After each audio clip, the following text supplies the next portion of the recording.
The $10 modification that takes your ignition system from 0 to hero? Yes, please.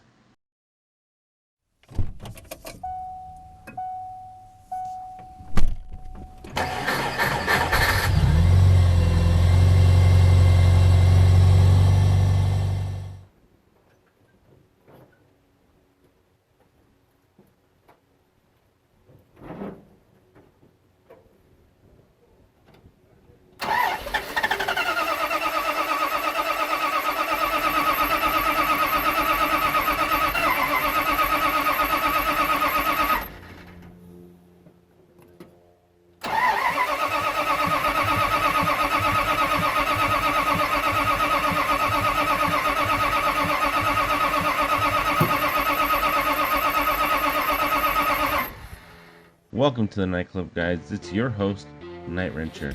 Now, I'm in the process of redoing the D100 and getting it to be as reliable as possible for it to be able to tow my horse trailer. And in the process of doing that, I decided to completely replace the ignition system for the 1975 Chrysler product that most people have a lot of trouble with. This is the second time I do something similar to this. The first time was actually with my Dodge Charger, which actually ended up being a pretty good success. Basically what I'm doing is I'm ripping out the entire wiring harness that's inside the truck and basically going to delete everything from the ballast to the ignition module to the voltage regulator and the oil-filled coil, and eliminating about 50 wires along the way, and just installing a setup from a 1992 Toyota 4Runner. You can get these coils at the junkyard for basically free. Like I said, the coil that I'm actually using is going to be one out of my 1991 4Runner that I have laying around in my backyard. The coil can be easily removed by removing the two 10mm bolts that hold the coil down onto the body, after which you make sure to take the pigtail and the spark plug wire because you are going to be reusing them later on. The first step of creating this module is actually taking the factory module off of the coil and then fabricating a small square metal plate, which you will be using it to bolt onto the Toyota bracket, and then from the Toyota bracket you're going to be installing the HEI module onto it as well. Make sure to deburr the edges so you don't end up cutting yourself while you are assembling it, and also try to keep it as clean as you can because the HEI module actually picks up its ground from the bracket, same as with the coil. So you want to make sure where it mounts to and where you mount it onto your vehicle, it has a clean ground, because if it doesn't, you won't be getting spark. You're going to want to remove the coil off the bracket so that way you can get enough room to install the new plate. You're going to just place it over the desired location, mark it with the Sharpie, and then drill 2 holes, run the screws through the holes, and bolt it back onto the bracket. After which you're going to install the coil back up, and then you're going to drill a couple holes for the HEI module as well, and you're going to screw it down with just standard sheet metal screws. The process is actually very simple. It shouldn't take you more than like 45 minutes to do everything. It should be everything straightforward. After you get going and you watch the rest of this video, it should be pretty easy for anyone to make a module like this. And do understand that this isn't just for Dodge. This system can work for another Chevy product, a Ford product, even a Toyota product if you really wanted it to, provided that you connect the pickup accordingly. One last thing I do want to mention is that the coil that we are using is a solid state or E-core coil in favor of a traditional oil-filled coil. And the reason for that is that the E-core coil seems to be able to produce a more powerful and more consistent spark, whereas the other type of coil seems to end up leaking and be less reliable over the long run. Alright, so I put together the items that I was going to need to get this thing started. It's actually not too many things. I've got obviously the coil, and then I've got the ignition module. This is just a little China ignition module. Later on I plan to use the Excel one. There is a difference in performance between an actual name brand and this Chinese one, mainly low RPM misfires, and so something like this is only temporary, just so I can get the truck moving. You're going to need the connector for whatever coil you're going to use. This is a 3VZ coil, so I use a 3VZ connector. Pretty standard. I'm not going to be needing anything too special for this application. A standard coil is fine. Next thing you're probably going to need, if you want, you don't have to, you can actually use just regular connectors like these, but just to make things a little bit cleaner, you can buy this little HEI connector. This is supposed to go on the back of the distributor, on the HEI distributors, but we're not going to be using it for that. We're just going to plug it right here so it doesn't move. So I've got two wires here. One's going to be the regular power wire, split into two. The reason it's split into two is that one comes directly off the battery into the module, and then the module goes out and powers the coil, the positive side of the coil, and then the coil returns back and then hits the negative side of the coil. So on this one, I have B. On the HEI module, you've got B and C. Battery means, or B means battery and C means coil trigger. So basically, white and green are basically your sensor outputs. So what we've got here, we've got the red wire is going to go to B, and the black wire is going to go to C. Next thing we're going to want to do, we're going to take one of the positive wires, and I'm going to strip a little bit off of it. I'm going to be soldering it, but you can go ahead and butt connector this. This isn't going to be too important. I always like to solder whenever possible, just to make sure I get a good contact. So the wire that we're soldering is the black and red, that is positive. Black and white is negative if you're using Toyota coil. If not, then you just pull up a diagram for the factory wire, factory coil that you're using, and you can go ahead and take care of that. So I'm going to be slipping on a piece of shrink wrap over the piece that I'm going to be soldering. So I'm going to cut this thing in half. I don't need all of it.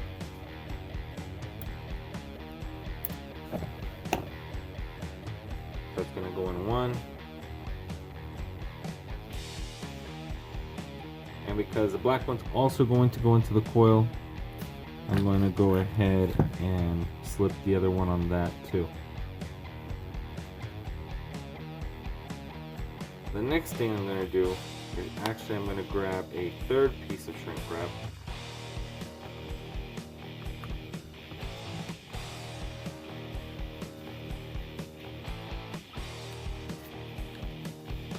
And I'm going to actually slip that over both wires. So let's see, I don't actually want that. I want to make these wires as short as possible. So actually I'm going to slip these back out. I'm going to measure out how long I'm going to want these wires in comparison to the one I already have. So I'm going to plug the connector in, and then I'm going to measure out how long I'm going to want them, and then I'm just going to cut them. I'm going to cut them together because they're going to match up exactly where I have them. Alright, so I'm going to go slip these back on. One for the red one for the black one. And I'm going to strip these wires. For soldering, you want to give a pretty generous amount of wire.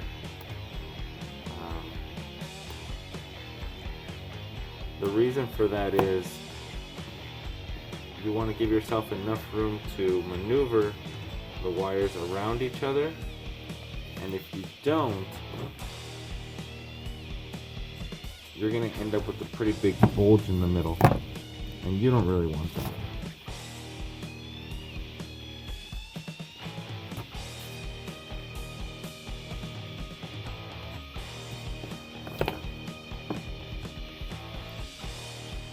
Alright, so once again, the last thing I'm going to do is I'm going to take this piece and I'm going to cut this thing in half as well.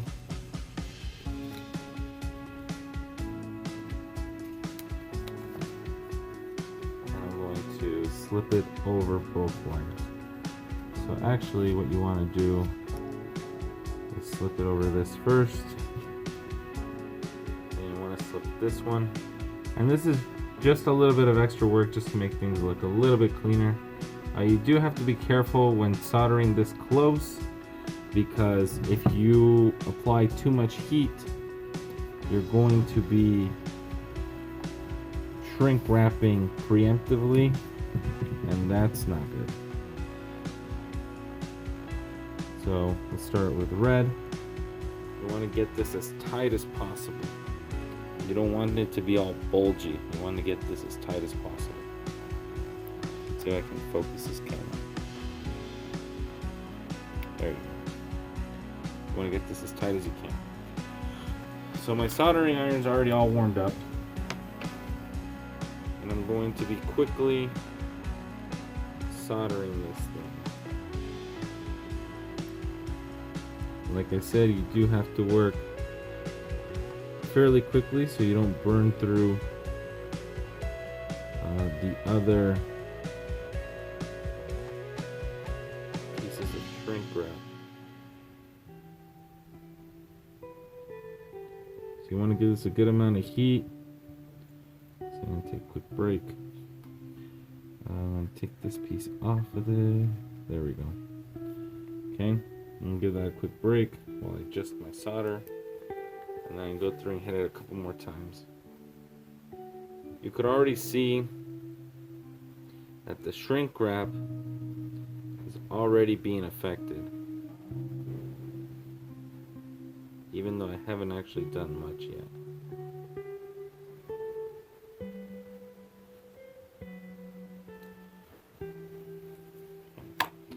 I'll get rid of this ball.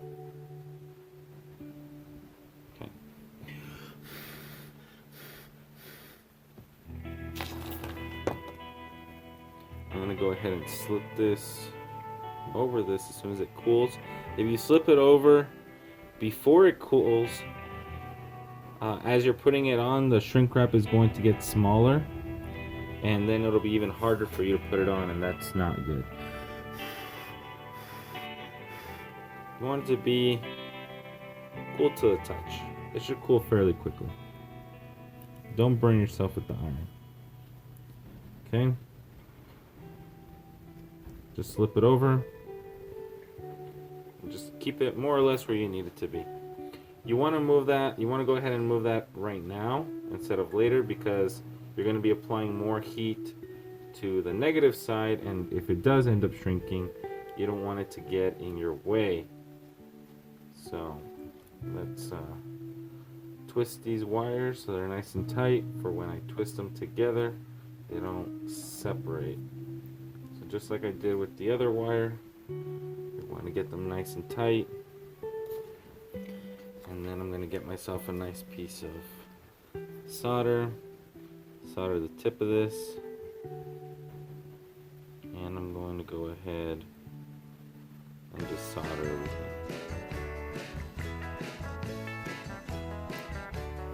If any of you are wondering, this is just a generic soldering iron from the parts store. I think it's Dorman brand.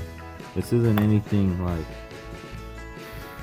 impressive or anything fancy. It's a $10 soldering iron that you can pick up anywhere. I don't want the heat to get too far past the wire. This is copper, so heat tends to travel fairly quickly. You don't want to have it travel too far, because it is going to shrink this shrink wrap. So I need to get this wrap right where I need it to be. Like I said, this isn't a necessary step, but it does make things look a little bit cleaner. So what I'm going to do is I'm just going to put the tip over the wrap. That'll start to shrink the ends.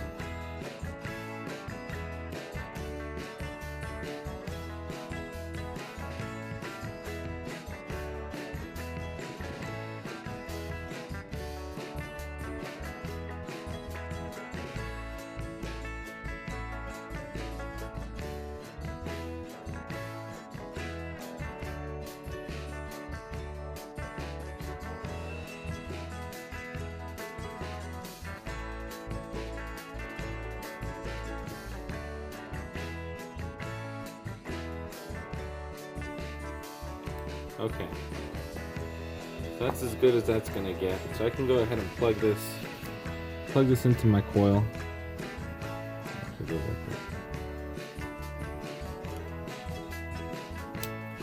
Okay, that's that. This goes to the battery, or in this case, we're gonna hook it onto a relay. So this is just gonna have a butt connector. So I'm just gonna strip this for a butt connector. And then this will go to the battery side of the relay. And these two are going to go, your white and green, or W and G, are you're going to go to your connector. And then these parts of the connector are going to go to your distributor pickup sensor. If it's a 2-wire sensor, you could just hook them up to any wire. It doesn't really matter because it's just positive, negative, it's just a trigger. So what you want to do for 3-wire sensors, you're going to hook up your 2 wires, the same thing for your pickup, and then the sensor is going to have a 3rd wire, and that's going to hook up to your ground. These 2 little screws that I use to screw it onto the plate, these are both grounds. So inside of this module there are these metal rings, and the metal rings connect from the screw to the metal ring to the backing plate, and then the backing plate gets the ground from the plate, and the plate gets it from the vehicle. So if it's a 3-wire sensor, that's pretty easy to take care of. If it's a 2-wire sensor, you can go ahead and take care of this. And if it's a 4-wire sensor, well then I don't know what to tell you. The last thing you're going to want to do is you want to make sure when you picked up this coil from the junkyard, you grab the matching spark plug end. And the reason you want to do that is because on this particular coil it has a latching lip on it, so it actually snaps on with a little bit of effort. It'll snap on the way it's supposed to and prevent it from being popped out. At least that's the idea. There we go. And it's locked in. I think the wire's just too long for this particular coil. Make sure you pick up the coil and the wire is a matching set, along with the connector and the bracket. The little metal piece, as you saw before, you could just make yourself.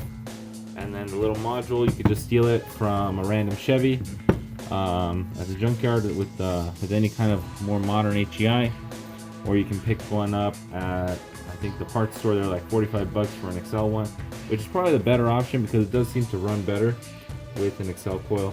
And then just don't forget that you need ground and power.